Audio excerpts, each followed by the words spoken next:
So in community medicine, we discuss about the epidemiology and vaccines. सबसे पहले यहाँ पे क्या होता है कि हम इस चैप्टर में एपिडेमियोलॉजी और वैक्सीन्स की चर्चा करेंगे। इसमें बहुत सारे लेक्चर मैं प्रोवाइड करूँगा, वन बाय वन सीरीज़ आएगी। तो एक लेक्चर में इतना पॉसिबल नहीं है कि अपन सारा कुछ डिस्कस कर ले, इसलिए बहुत सारे लेक्चर आपको देखने पड़ेंगे इसके।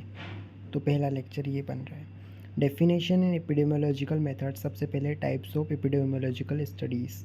टाइप्स ऑफ एपिडेमियोलॉजिकल स्टडीज़ में और यूनिटी ऑफ स्टडी, इसका जो चार्ट है इसको देखते हैं। सबसे पहले टाइप्स में ऑब्जर्वेशनल स्टडी और एक्सपेरिमेंटल स्टडी।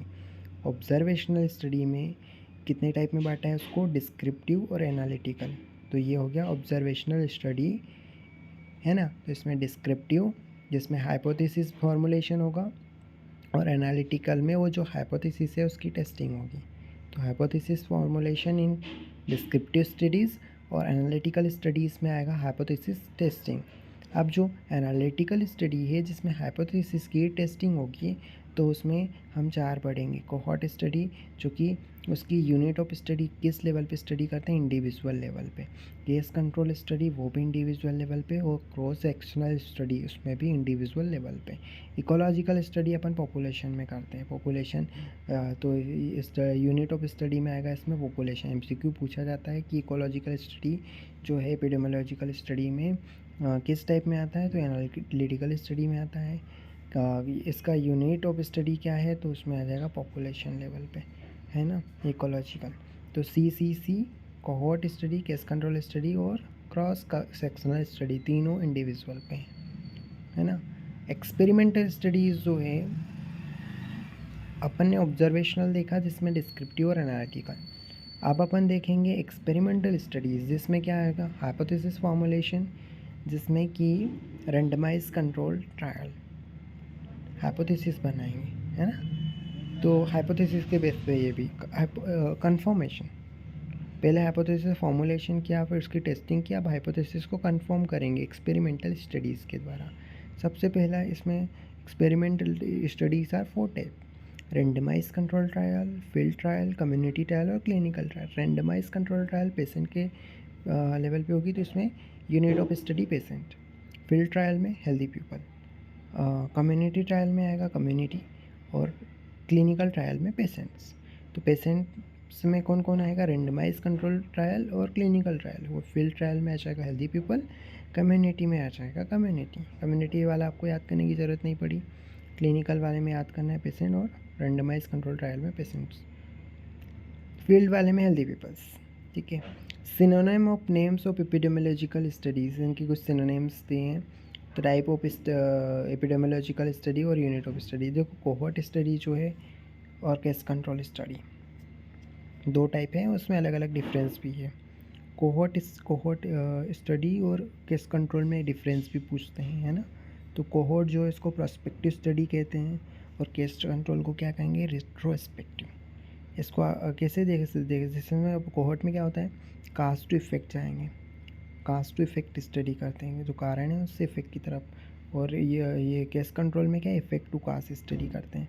फिर कोहॉर्ट स्टडी में फॉरवर्ड लुकिंग स्टडी, और केस कंट्रोल में बैकवर्ड, है ना। इफेक्ट से कास्ट की तरफ जा रहे हैं मतलब बैकवर्ड, इसी बैकवर्ड यानी रेट्रो, बैक, है ना। तो रेट्रोस्पेक्टिव कहा, और प्रोस्पेक्टिव मतलब आगे की तरफ, फॉरवर्ड, कास्ट टू इफेक्ट। तो कोहॉर्ट को risk factor to disease study कर रहे हैं, रिस्क फैक्टर से डिसीज़ की तरफ जा रहे हैं।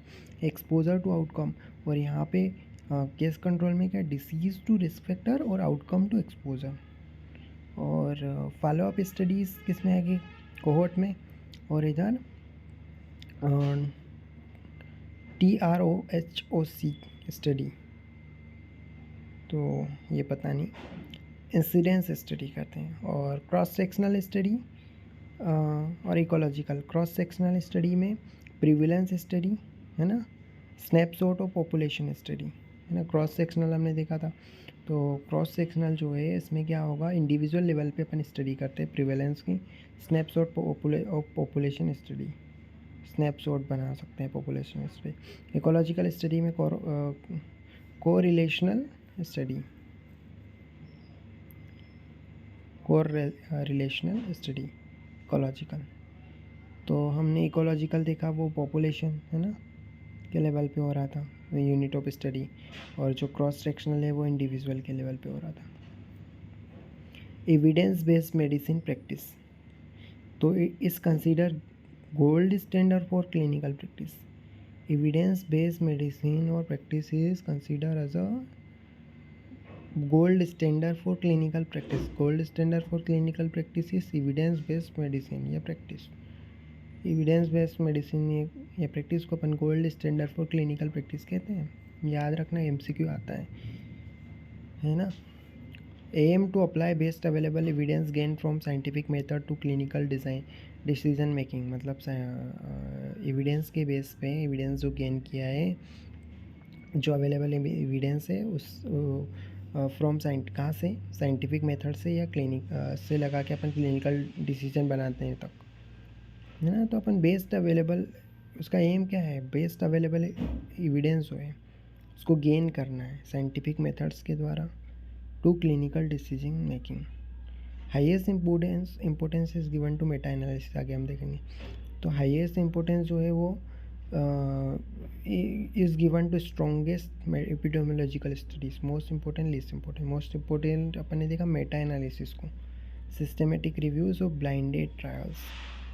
मेटा एनालिसिस, ब्लाइंड ट्रायल्स और सिस्टमिक रिव्यूज, ये मोस्ट इंपॉर्टेंट है। और लेस इंपॉर्टेंट में opinions, conventional wisdom of researchers and experts. देखो क्या है, ब्लाइंड ट्रायल्स जो होते हैं ना उसको अपन ज़्यादा इंपॉर्टेंस देंगे, सिस्टमेटिक रिव्यू जो मिल रहे हैं या मेटा एनालिसिस जो हो रही है उसको ज़्यादा इंपॉर्टेंस है। वो कम इंपॉर्टेंट में जैसे कोई ओपिनियन दे रहा है या कोई कन्वेंशनल विजडम है रिसर्चर की या एक्सपर्ट की विजडम, उसकी बुद्धि को, तो उसको कम इम्पोर्टेंस देंगे, है ना। रिसर्चर की जो विजडम है उसको इतना ज़्यादा इम्पोर्टेंट नहीं देंगे। Statistical parameter use like foot ratio और रिसीवर ऑपरेटर कैरेक्टरिस्टिक का हो।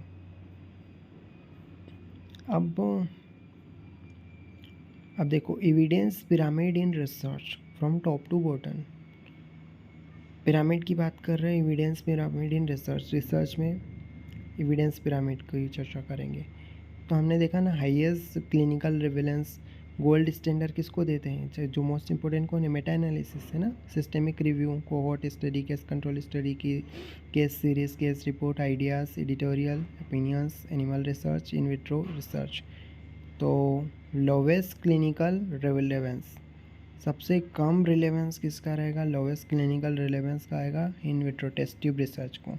लोवेस्ट क्लिनिकल रिलेवेंस, क्वेश्चन पूछ लेते हैं कि lowest clinical relevance in vitro research को, टेस्ट ट्यूब स्टडीज़ को, है ना। ये स्टडीज़ के अलग अलग, एपिडेमियोलॉजिकल स्टडीज़ के अलग अलग तरीके हैं ना, cohort study, case control study, case series, case report, systematic review. तो जो मेटा एनालिसिस है ना, इसको गोल्ड स्टैंडर्ड, है ना।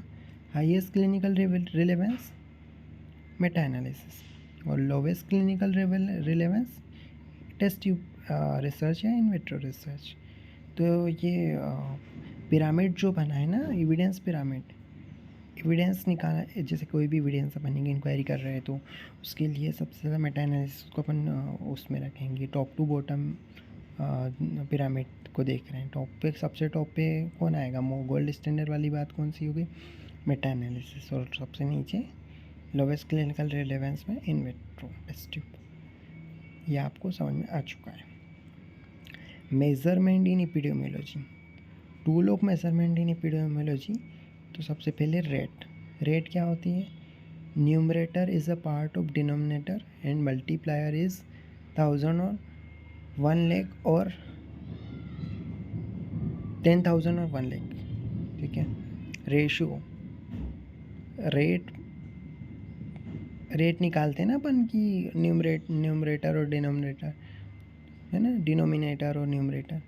तो ratio, numerator is not a part of denominator and both numerator and denominator are unrelated.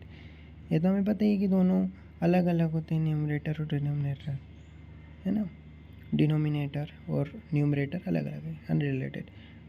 proportion, numerator is a part of denominator and multiplier is 100। proportion is always expressed in percentage। proportion को हमेशा percentage कैसे निकालते हैं उसको ही proportion कहेंगे, है ना।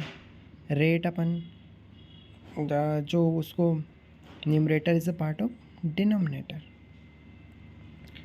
Rate निकालने के लिए जो न्यूमरेटर होता है वो हमेशा डिनोमिनेटर का पार्ट होगा, डिनोमिनेटर का पार्ट होगा न्यूमरेटर रेट में, और रेशियो में numerator is not a part of denominator. ठीक है, अनरिलेटेड रहेंगे। तो ये अब ये फॉर्मूले से समझ सकते अपन। देखो, पैरामीटर, फॉर्मूला, न्यूमरेटर, डिनोमिनेटर और कंक्लूजन। इन्फेंट मोर्टालिटी रेट कैसे निकालते हैं? Number of infant death divided by number of live birth into 1000। तो number n is the part of d, numerator part किसका है? पार्ट है डिनोमिनेटर का। तो मल्टीप्लायर नोट 1000, इसमें 100 से मल्टीप्लाई नहीं किया, उसको 1000 से किया। यही बात तो बोली है उसने कि जो numerator n is part of d, यानी ये प्रोपोर्शन निकाल रहा है ना, यानी n is a part of d। ये देखो अपन ने ये जो अपन ने रेट देखी थी ना है, तो उसमें न्यूमरेटर जो पार्ट था किसका पार्ट था? वो डिनोमिनेटर का। ठीक है, उसको 100 से कभी मल्टीप्लाई नहीं किया, उसको अपन 1000 से, 1,00,000 से या 10,000 से ही किया। तो इसमें 1000 से किया, तो इसको रेट कहेंगे, है ना। तो ये रेट हो गई basically rate ratio and proportion. तो रेट मतलब कि numerator is a part of denominator, और उसको 10,000, 1000 और 1,00,000 से ही गुणा करते हैं, हिंदी में समझ लो। और रेशियो में क्या रहेगा? Numerator is not a part of denominator but both numerator and denominator are unrelated. और प्रोपोर्शन में उसको 100 से मल्टीप्लाई करेंगे, numerator is a part of denominator. बस वो जो रेट और प्रोपोर्शन में इतना अंतर है कि वो उसमें 100 से मल्टीप्लाई कर रहे हैं प्रोपोर्शन में, और रेट में 1000, 10,000 और 1,00,000 से कर रहे हैं। अब आपको समझ में आ चुका है। अब मैटरनल मोर्टालिटी रेट में अपन कैसे, number of maternal death divided by number of live birth into 1,00,000। तो अब 1,00,000 वाला आ गया, है ना। तो ये इसमें क्या आ जाएगा? रेशियो में आ जाएगा ये, क्योंकि n is a not part of d, numerator is not part of d। देखो ऊपर वाला जो है नीचे वाले से अनरिलेटेड है। मैटरनल डेथ और लाइव बर्थ में कोई रिलेशन है क्या? नहीं है ऐसा। सेक्स रेशियो कैसे निकालते हैं? Number of females divided number of males. तो इसमें भी वही है कि दोनों रिलेटेड नहीं है, मतलब ये रेशियो हो गया। इंसिडेंस में क्या होगा? Number of new cases divided by total population at risk. तो न्यू केसेस और रिस्क वाली बात है, तो इसमें भी n is a part of d। Risk cases वाले, रिस्क वाले केस में ही आएंगे ना, तो n is a part of d। और मल्टीप्लायर नॉट 100 से मल्टीप्लाई नहीं किया, 1000 से किया, मतलब रेट हो गई। अगर 100 से करते तो वो क्या हो जाता? अगर 100 से करते तो वो प्रोपोर्शन हो जाता। जैसे कि नीचे वाले एग्जांपल पे prevalence, number of new case plus old case divided by total population. Number of new case और ओल्ड केस दोनों को जोड़ दिया, total n is a part of d और multiply by 100 to proportion. Case fatality rate, ये फॉर्मूले आपको ये अलग चैप्टर में याद करने को मिलेंगे, लेकिन यहाँ पे हम समझ रहे कि what is a rate, ratio and proportion. Proportion में हमेशा अपन 100 से उसको मल्टीप्लाई करते हैं, और n is a part of d। Rate में n is a part of d, but कभी भी 100 से मल्टीप्लाई नहीं करते उसको, 100 से ज़्यादा 1000 से इससे ही करेंगे। n is not part of d, मतलब कि ये हो जाएगा ratio. Indicators for the health, mortality indicators. Mortality indicators में crude death rate, life expectancy, infant mortality rate, child mortality rate, under 5 proportional mortality rate, maternal mortality rate, disease specific mortality और proportional mortality.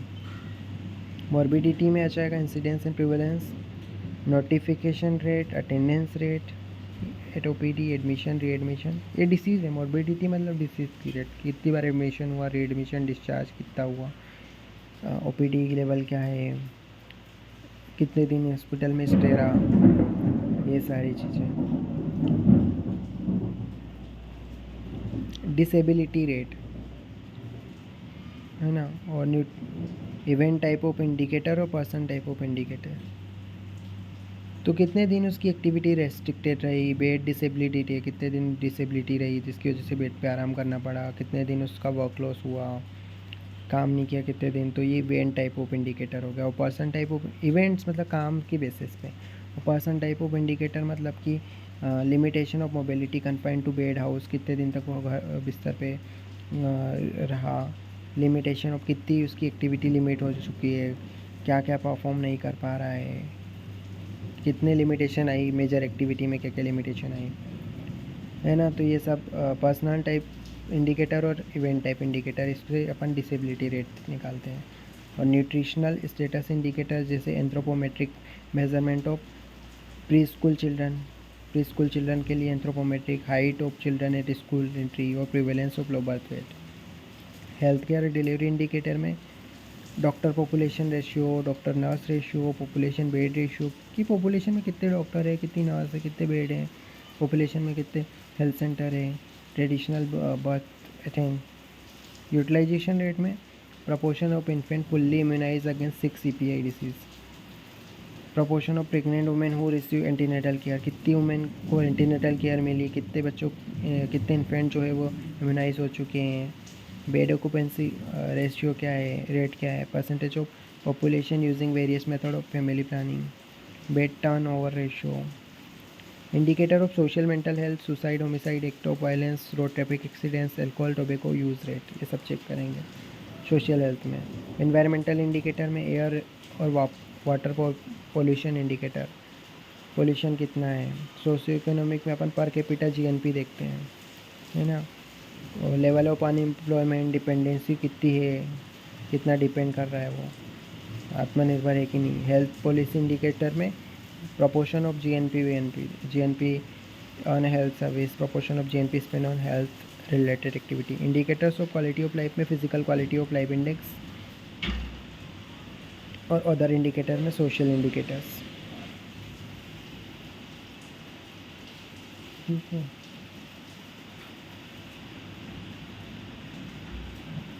International death certificate,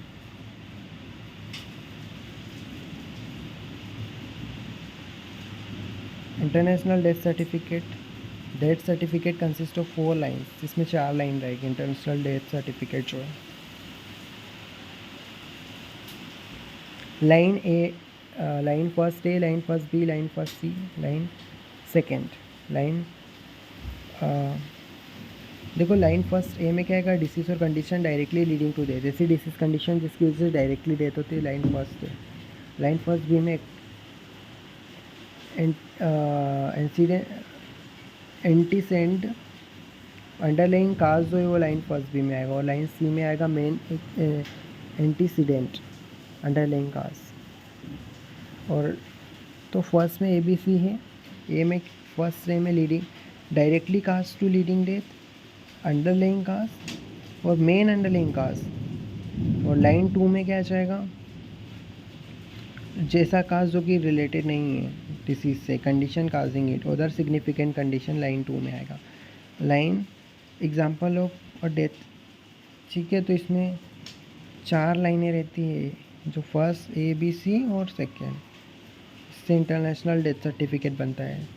और line first C main underlying cause को denote करती है ना।